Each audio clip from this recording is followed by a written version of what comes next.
Welcome back to വിറ്റാസ്കുരൽ. നമുക്ക് ബൂട്ട്സ്ട്രാപ്പും റിയാക്റ്റും ഉപയോഗിച്ച് ഒരു സ്കൂൾ മാനേജ്മെന്റ് സിസ്റ്റം എങ്ങനെയാണ് ഡിസൈൻ ചെയ്യാന്നുള്ളത് നോക്കാം. ഞാനിവിടെ എന്റെ വിറ്റാസ്കുരൽ ടാസ്കിന്റെ ഫോൾഡറിലാണുള്ളത്. ഇവിടെ ഞാനൊരു റിയാക്റ്റിന്റെ പ്രൊജക്ട് ആപ്പ് ക്രിയേറ്റ് ചെയ്യാണ്. npx ക്രിയേറ്റ് റിയാക്ട് ആപ്പ്, എന്റെ പേര് റിയാക്ട് ആപ്പ് എന്ന് കൊടുക്കുകയാണ്. നമ്മൾ റിയാക്ട് ആപ്ലിക്കേഷൻ ക്രിയേറ്റ് ആയിട്ടുണ്ട്. ഇനി ആ ഒരു ഫോൾഡറിലേക്ക് ഞാൻ പോവാണ്. cd റിയാക്ട് ആപ്പ്, അതിനുശേഷം npm സ്റ്റാർട്ട് കൊടുത്തപ്പോൾ നമ്മുടെ ബ്രൗസറിൽ ഒരു റിയാക്ട് ആപ്ലിക്കേഷൻ ലോഡായി വന്നിട്ടുണ്ട്. ഇനി VS കോഡിൽ നമുക്ക് ആ പ്രൊജക്ട് കോഡ് ചെയ്ത് തുടങ്ങാം.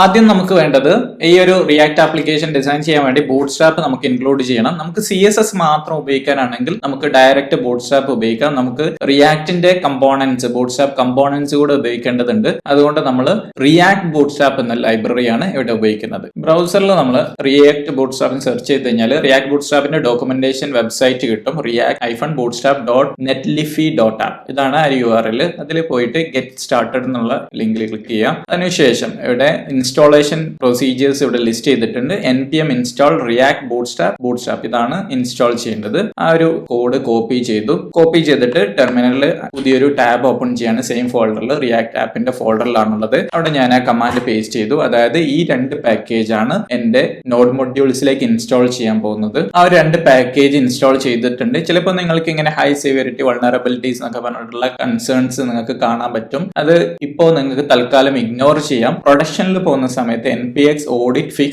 force എന്നുള്ള കമാൻഡ് കൊടുത്തിട്ട് ആ വൾനറബിലിറ്റീസ് ഒക്കെ നിങ്ങൾക്ക് സോൾവ് ചെയ്യാവുന്നതാണ്. ഇനി അടുത്ത സ്റ്റെപ്പ് പറഞ്ഞിട്ടുള്ളത് നമുക്ക് ഓരോ കമ്പോണൻസും യൂസ് ചെയ്യാൻ വേണ്ടിയിട്ട് ആ കമ്പോണന്റ് നിങ്ങൾ ഇമ്പോർട്ട് ചെയ്യണം. ഇമ്പോർട്ട് ബട്ടൺ ആണ് ഉപയോഗിക്കേണ്ടതെങ്കിൽ import button from React Bootstrap /button എന്ന് കൊടുക്കണം. ഇനി അതല്ല, ബട്ടൺ അതേപോലെ മറ്റുള്ള കമ്പോണൻസ് കോമൺ ആയിട്ട് ഒരേ ഇമ്പോർട്ടിൽ നമുക്ക് ആക്സസ് ചെയ്യണമെന്നുണ്ടെങ്കിൽ നിങ്ങൾക്ക് ഇതേപോലെ നെയിംഡ് ഇമ്പോർട്ടും യൂസ് ചെയ്യാവുന്നതാണ്. നമുക്കിനി ഡോക്യുമെന്റേഷൻസ് നോക്കാം. കമ്പോണൻസിൽ വന്നു കഴിഞ്ഞാൽ ബട്ടൺ സെക്ഷനിൽ പോവാം. ബട്ടൺ സെക്ഷനിൽ നമ്മൾ ബട്ടൺ എങ്ങനെയാണ് ഇമ്പോർട്ട് ചെയ്യേണ്ടത് എന്നുള്ളതും ഓരോന്ന് യൂസ് ചെയ്യേണ്ട എക്സാമ്പിൾസ് ഒക്കെ കൊടുത്തിട്ടുണ്ട്. ആദ്യം ബട്ടൺ ഇങ്ങനെ ഇമ്പോർട്ട് ചെയ്യണം. നമ്മൾ ഡിഫോൾട്ട് app.js ഫയലിലുള്ള കണ്ടന്റ്സ് തൽക്കാലം റിമൂവ് ചെയ്തിട്ടുണ്ട്. കൂടാതെ നമ്മൾ ഈ ഒരു app.js എന്ന് പറയുന്നത് നമുക്കൊരു JSX ഫയലാണ്. അപ്പൊ അതിന്റെ എക്സ്റ്റൻഷൻ ഞാൻ മാറ്റിയിട്ട് JS എന്നുള്ള മാറ്റിയിട്ട് JSX ഫയൽ എന്ന് കൊടുക്കുകയാണ്. JSX അപ്പൊ അതൊരു സ്റ്റാൻഡേർഡ് ആണ്. അതായത് നമുക്ക് ജാവാസ്ക്രിപ്റ്റ് ഫയൽ സെപ്പറേറ്റും അതേപോലെ തന്നെ JSX ഫയൽ സെപ്പറേറ്റും ഐഡന്റിഫൈ ചെയ്യാൻ വേണ്ടിയിട്ട് നല്ലൊരു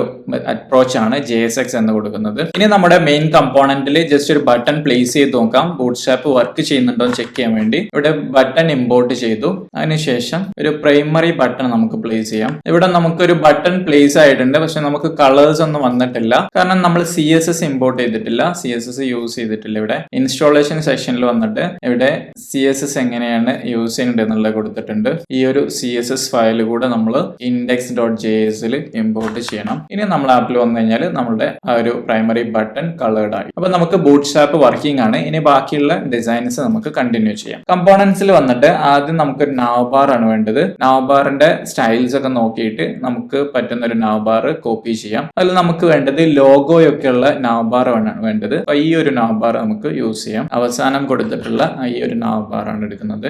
app.jsx ഒന്നും അവിടെ ആപ്പ് ഒന്നും യൂസ് ചെയ്യുന്നില്ല, ജസ്റ്റ് നാവ്ബാർ കൊടുത്തു. ഇനി ഈ ഒരു കമ്പോണൻസ് നമുക്ക് ഇമ്പോർട്ട് ചെയ്യേണ്ടതുണ്ട്. നേരത്തെ നമ്മൾ ബട്ടൺ ഡയറക്റ്റ് ഇമ്പോർട്ട് ചെയ്തായിരുന്നു. അത് ഒഴിവാക്കിയിട്ട് റിയാക്ട് ബൂട്ട്സ്ട്രാപ്പ് എന്ന് നമുക്ക് ഈ വേണ്ട ഓരോ കമ്പോണൻസും ഇമ്പോർട്ട് ചെയ്യണം. നെയിംഡ് ഇമ്പോർട്ട് ആയിട്ട് കേർലി ബ്രേസിന്റെ ഉള്ളിൽ നാവ്ബാർ കൊടുത്തു. അതേപോലെ കണ്ടെയ്നർ ഇമ്പോർട്ട് ചെയ്യണം. നാവ്ബാർ കണ്ടെയ്നർ ഈ രണ്ടും നമ്മൾ ഇമ്പോർട്ട് ചെയ്തിട്ടുണ്ട്. ഇവിടെ img ലോഗോ svg ഒരു ലോഗോ ഇവിടെ ഇൻക്ലൂഡ് ചെയ്യുന്നുണ്ട്. അതിനുവേണ്ടി നമുക്ക് SRCയിൽ നമുക്ക് അസെറ്റ്സിൽ ഇമേജസ് ആഡ് ചെയ്യണം. SRCയിൽ ന്യൂ ഫോൾഡർ കൊടുക്കുകയാണ്.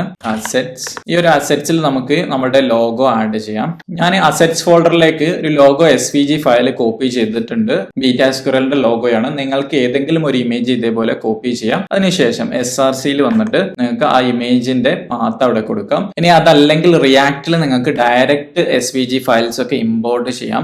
Import logo from assets/logo.svg. അപ്പൊ ആ ലോഗോ നമ്മൾ ഇവിടെ ഇമ്പോർട്ട് ചെയ്തിട്ടുണ്ട്. ഇനി SRCയിൽ വന്നിട്ട് നമ്മൾ സ്ട്രിംഗ് കൊടുക്കുന്നതിന് പകരം കേർലി ബ്രേസ് ഇട്ടിട്ട് അവിടെ ഒരു വാല്യൂ ആണ് നമ്മൾ കൊടുക്കുന്നത്. ലോഗോ എന്ന് പറഞ്ഞാൽ കൊടുത്തു. ആൾട്ട് നമ്മൾ ലോഗോ എന്ന് കൊടുത്തു. ഇമേജ് ലോഡ് ആവാത്തപ്പോൾ നമുക്ക് കാണിക്കാനുള്ള ടെക്സ്റ്റ് ആണ് ഓൾട്ട് ടെക്സ്റ്റ് എന്ന് പറയുന്നത്. വിഡ്ത്ത് 30 ആണ്, ഹൈറ്റ് 30 ആണ് ഇവിടെ. അതേപോലെ class name d inline block align top ഈ രണ്ട് ക്ലാസ് നെയിം ഉണ്ട്. ആവശ്യമില്ലാത്ത ഒരു സ്ട്രിംഗ് ഡിലീറ്റ് ചെയ്ത് കഴിഞ്ഞു. റിയാക്ട് ബൂട്ട്സ്ട്രാപ്പ് വേണ്ടിയിട്ട് നമ്മൾ വൺ സ്കൂൾ കൊടുക്കുകയാണ്. One school. ഇനി ഈ ഒരു പേജ് എങ്ങനെയാണ് ഇപ്പൊ ഡിസ്പ്ലേ ആവുന്നത് നോക്കാം. നമുക്ക് ഇവിടെ ഇവിടെ ഒരു നാവ്ബാർ വന്നിട്ടുണ്ട്, ഇമേജും അവിടെ വന്നിട്ടുണ്ട്. ബാക്ക്ഗ്രൗണ്ട് കളർ ഒരു വൈറ്റ് ചേർന്ന കളർ ആയതുകൊണ്ട് നമുക്ക് അത്ര വിസിബിൾ അല്ല. അപ്പൊ അതിനെ നമുക്ക് ഇനി സ്റ്റൈൽ ചെയ്ത് തുടങ്ങാം. നമ്മളിവിടെ എക്സ്റ്റൻഷനിൽ വന്നിട്ട് VS കോഡിന്റെ എക്സ്റ്റൻഷനിൽ റിയാക്ട് ബൂട്ട്സ്ട്രാപ്പ് സെർച്ച് ചെയ്യാണ്. React bootstrap. അപ്പൊ അവിടെ റിയാക്ട് ബൂട്ട്സ്ട്രാപ്പ് സ്നിപ്പെറ്റ്സ് കാണാം. ബൂട്ട്സ്ട്രാപ്പ് 5 സ്നിപ്പെറ്റ്സും അതേപോലെ റിയാക്ട് ബൂട്ട്സ്ട്രാപ്പിന്റെ സ്നിപ്പെറ്റ്സും ഇൻസ്റ്റാൾ ചെയ്യുന്നുണ്ട്.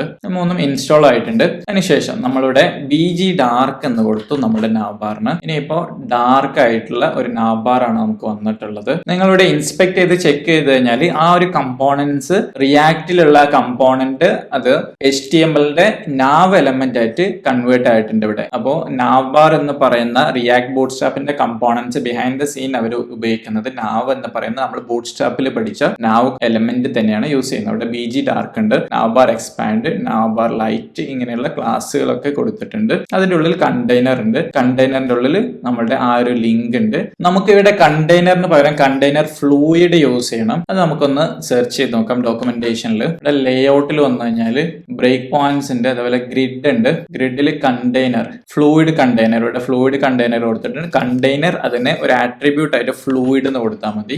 അപ്പൊ നമ്മൾ ഫ്ലൂയിഡ് ആട്രിബ്യൂട്ട് കൊടുത്തു. അപ്പൊ നമ്മളെ ലോഗോ ലെഫ്റ്റിലേക്ക് അലൈൻ ആയിട്ടുണ്ട്. ഇനി ആ വൺ സ്കൂൾ എന്ന് പറഞ്ഞ ടെക്സ്റ്റ് ഒക്കെ നമുക്ക് കളേർഡ് ആക്കി സ്റ്റൈൽ ചെയ്യാം. കളേഴ്സ് എന്ന് പറഞ്ഞ ഓപ്ഷനിൽ വന്നു കഴിഞ്ഞാൽ നമുക്ക് കളേഴ്സ് കാണാൻ പറ്റുന്നുണ്ട്. ടെക്സ്റ്റ് പ്രൈമറി, ടെക്സ്റ്റ് ലൈറ്റ് എന്ന് പറയുന്ന ഒരു ഓപ്ഷൻ ഉണ്ട്. ഇവിടെ നമ്മൾ നാവ്ബാർ ബ്രാൻഡിന്റെ ഉള്ളിൽ നമ്മളൊരു ക്ലാസ് കൂടെ കൊടുക്കുകയാണ്. ക്ലാസ് നെയിം ടെക്സ്റ്റ് ലൈറ്റ്, അതായത് ഇതിന്റെ ഉള്ളിൽ ടെക്സ്റ്റ് ലൈറ്റ് ആയിട്ടാണ് കാണേണ്ടത്. അപ്പൊ വൺ സ്കൂൾ ഇപ്പൊ വിസിബിൾ ആണ്. ഇനി നമുക്കൊരു ഡ്രോപ്പ് ഡൗൺ എങ്ങനെയാണ് ഉപയോഗിക്കുന്നത് നോക്കാം. റൈറ്റ് സൈഡിൽ നമ്മൾ പ്രൊഫൈൽ ഡ്രോപ്പ് ഡൗൺ വേണം. അതിനുവേണ്ടി നമുക്ക് ഡ്രോപ്പ് ഡൗൺ കമ്പോണന്റ് ചെക്ക് ചെയ്യാം. ഇവിടെ ഈ ഒരു ടെക്സ്റ്റ് ആയിട്ടുള്ള ഡ്രോപ്പ് ഡൗൺ ആണ് നമുക്ക് വേണ്ടത്. അപ്പൊ ഈ ഒരു ഓപ്ഷൻ ഉപയോഗിക്കാം. നാവ്ബാറിൽ നമുക്ക് ഈ ഒരു വേരിയന്റ് ഓപ്ഷൻ ടാഗ് കൊടുക്കാം. Variant dark, BG dark, expand LG, അത് നമ്മൾ നേരത്തെ കൊടുത്തിട്ടില്ലായിരുന്നു. ആ ഒരു ഓപ്ഷന് കൂടെ കൊടുക്കാം. ക്ലാസ് നെയിം കൊടുക്കുന്നതിന് പകരം ആട്രിബ്യൂട്ട് കൊടുത്ത് സ്റ്റൈൽ ചെയ്യാം. വേരിയന്റ് ഡാർക്ക് ആണെന്ന് പറഞ്ഞിട്ട് ഇപ്പം സെയിം എഫക്റ്റ് തന്നെയാണ്. ഇനി അടുത്ത് നമുക്ക് കൊടുക്കാനുള്ള ഒരു ടോഗിൾ ഐക്കൺ ആണ്. അതായത് റെസ്പോൺസീവ് മോഡിലേക്ക് വരുന്ന സമയത്ത് നമ്മുടെ ഹാംബർഗർ മെനു വരണം. അതിന് വേണ്ടിയിട്ടുള്ള ഒരു എലമെന്റ് ആണ് നാവ്ബാർ ടോഗിൾ എന്ന് പറയുന്നത്. പിന്നെ കൊളാപ്സ്, ആ കൊളാപ്സിന്റെ ഉള്ളിൽ നമ്മള് നാവ്ബാറിന്റെ ഡ്രോപ്പ് ഡൗൺ കൂടെ ഉണ്ട്. ഈ ഒരു രണ്ട് എലമെന്റ്സ് കൂടെ നമുക്ക് കോപ്പി ചെയ്യാം. നാവ്ബാർ ബ്രാൻഡ് കഴിഞ്ഞ ഉടനെ കണ്ടെയ്നറിന്റെ ഉള്ളിലായിട്ട് ഒരു ഓപ്ഷൻ കൂടെ കൊടുത്തു. ഇനി ഈ എലമെന്റ്സ് ഒക്കെ നമുക്ക് ഇമ്പോർട്ട് ചെയ്യണം. നാവ് കണ്ടെയ്നർ കഴിഞ്ഞ ഉടനെ ഇവിടെ നാവ് ഇമ്പോർട്ട് ചെയ്തു. നാവ് ഡ്രോപ്പ് ഡൗൺ എല്ലാം റിയാക്ട് ബൂട്ട്സ്ട്രാപ്പ് എന്നാണ് ഇമ്പോർട്ട് ചെയ്യുന്നത്. നെയിംഡ് ഇമ്പോർട്ട് ആണ്, അതുകൊണ്ടാണ് ആ ഒരു കേളി ബ്രേസിന്റെ ഉള്ളിലായിട്ട് നമ്മൾ കൊടുക്കുക. ഇവിടെ ഇപ്പോൾ എല്ലാ എറേഴ്സും പോയിട്ടുണ്ട്, എല്ലാ കമ്പോണൻസും ഇമ്പോർട്ട് ആയിട്ടുണ്ട്. ഇനി ഒരു ടെക്സ്റ്റ് നമുക്ക് ചേഞ്ച് ചെയ്യാം. ടൈറ്റിൽ ഡ്രോപ്പ് ഡൗൺ ആണ്. ആ ഡ്രോപ്പ് ഡൗൺ എന്നുള്ള ടൈറ്റിൽ മാറ്റിയിട്ട് നമ്മുടെ പ്രൊഫൈൽ നെയിം എന്താണോ അത് കൊടുക്കാം. ഇവിടെ നമുക്ക് വലിയ സ്ക്രീനിലും ഇപ്പോൾ എക്സ്പാൻഡ് ആയിട്ടാണ് വന്നിട്ടുള്ളത്. വലിയ സ്ക്രീനിലും ഐക്കൺ വന്നിട്ടുണ്ട്. നമുക്ക് ചേഞ്ച് ചെയ്യണം. ഞാൻ എന്റെ ബ്രൗസർ കുറച്ച് സൂം ചെയ്തിട്ടായിരുന്നുള്ളത്, അതുകൊണ്ടാണ് ആ ഒരു നെയിം ഡിസ്പ്ലേ ആവാതെ റെസ്പോൺസീവ് മോഡിൽ നമുക്ക് ഐക്കൺ കാണിച്ചു തരുന്നത്. ഇപ്പൊ നമുക്ക് ആ ഒരു ഐക്കൺസ് വിസിബിൾ ആണ്. ഇനി റൈറ്റിലേക്ക് നമുക്ക് മൂവ് ചെയ്യണം. നമ്മൾ ഈ എക്സാമ്പിൾ എന്നുള്ള സ്ട്രിംഗ് ഒക്കെ കളയാണ്. ID പ്രോപ്പർ ആയിട്ടുള്ള ID കൊടുക്കുകയാണ്. ഇവിടെ ഏരിയ കൺട്രോൾസ് നാവ്ബാർ ഡാർക്ക് കൊടുത്തു. പിന്നെ അതേപോലെ കൊളാപ്സിന് ID നാവ്ബാർ ഡാർക്ക് കൊടുത്തിട്ടുണ്ട്. പിന്നെ അതേപോലെ ഡ്രോപ്പ് ഡൗൺ കൊടുത്തിട്ട് ആ ഡ്രോപ്പ് ഡൗണിന്റെ ഉള്ളിലാണ് നമ്മൾ ഡ്രോപ്പ് ഡൗൺ ഐറ്റം, ഓരോ ഐറ്റം കൊടുത്തിട്ടുള്ളത്. ഓരോ ആക്ഷൻസ് നമ്മൾ ഇവിടെ കൊടുത്തു. അതിൽ ഞാൻ ആദ്യത്തെ ഒരു ആക്ഷൻ നമ്മൾ പ്രൊഫൈൽ എന്ന് കൊടുക്കാം. പിന്നെ ഒരു ഡിവൈഡറും കൂടെ പ്ലേസ് ചെയ്തു. ഡിവൈഡർ കഴിഞ്ഞിട്ട് അടുത്ത ആക്ഷൻ നമുക്ക് ലോഗ് ഔട്ട് എന്ന് കൊടുക്കാം. ഇങ്ങനെ രണ്ട് ആക്ഷൻസ് ആണ് നമ്മളിപ്പോൾ ഇവിടെ കൊടുത്തിട്ടുള്ളത്. ഇനി നമുക്ക് ഈ ഒരു നാവ്ബാർ, ഇനി നമുക്ക് ഈ ഒരു കൊളാപ്സ് റൈറ്റിലേക്ക് മൂവ് ചെയ്യണം. അതിന് വേണ്ടിയുള്ള ഓപ്ഷൻസ് എന്താണെന്ന് നോക്കാം. ഇവിടെ നാവ്ബാറിൽ തന്നെ ഒന്ന് നമുക്ക് ചെക്ക് ചെയ്യാം. നാവ്ബാറിൽ വന്നിട്ട് ഇവിടെയുള്ള എക്സാമ്പിൾസ് നോക്കാം. അവിടെ ക്ലാസ് നെയിം, ഇവിടെ നമുക്കൊരു സൈൻഡ് ഇൻ ആസ് ഒരു ടെക്സ്റ്റ് ഉണ്ട്. അവിടെ ക്ലാസ് നെയിം കൊടുത്താണ് ജസ്റ്റിഫൈ കണ്ടന്റ് എൻഡിലേക്ക് മൂവ് ചെയ്യാൻ വേണ്ടിയിട്ട്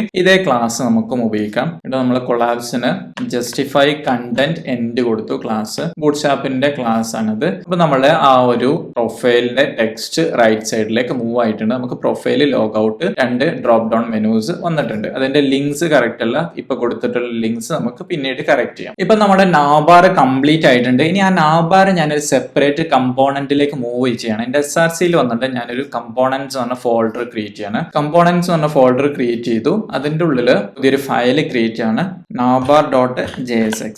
അതിന്റെ ഉള്ളിലേക്ക് നമ്മുടെ നാവ്ബാർ കണ്ടന്റ് കോപ്പി ചെയ്യേണ്ടതുണ്ട്. ഞാൻ ആ ഒരു എലമെന്റ് അവിടെ നിന്ന് കോപ്പി ചെയ്തു. ഫംഗ്ഷൻ നാവ്ബാർ, ആ ഒരു ഫയലിന്റെ പേര് തന്നെ ആയിരിക്കണം കമ്പോണന്റിന്റെ പേരും. നമുക്കിവിടെ ആരോ ഫംഗ്ഷൻ യൂസ് ചെയ്യാം. Function last navbar equal to arrow function ആണ്.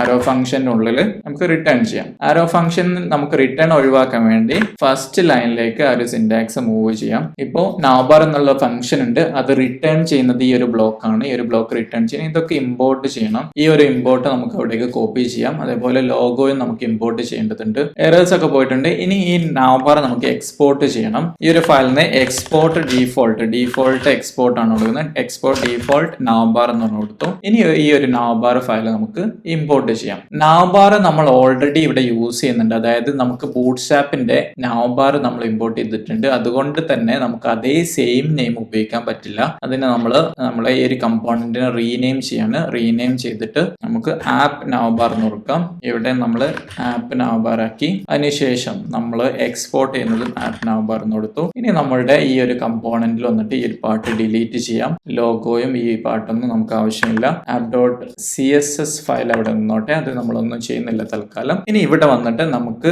ആ ഒരു കമ്പോണന്റ് യൂസ് ചെയ്യാം. ആപ്പ് navbar സാധാരണ ഒരു HTML എലമെന്റ് പോലെ നമുക്ക് ഇവിടെ യൂസ് ചെയ്യാം. അത് ഇവിടെ ഇമ്പോർട്ട് ചെയ്തിട്ടുണ്ട്. ഇവിടെ കേളി ബ്രേസ് കൊടുത്തിട്ടില്ല, കാരണം അതൊരു ഡീഫോൾട്ട് ഇമ്പോർട്ട് ആണ്. എക്സ്പോർട്ട് ഡീഫോൾട്ട് ആണ് കൊടുത്തിട്ടുള്ളത്. അപ്പൊ അത് ഇമ്പോർട്ട് ചെയ്യുമ്പോൾ ഇമ്പോർട്ട് ഡീഫോൾട്ട് ആണ്. അപ്പൊ അവിടെ കേളി ബ്രേസ് കൊടുക്കേണ്ട ആവശ്യമില്ല.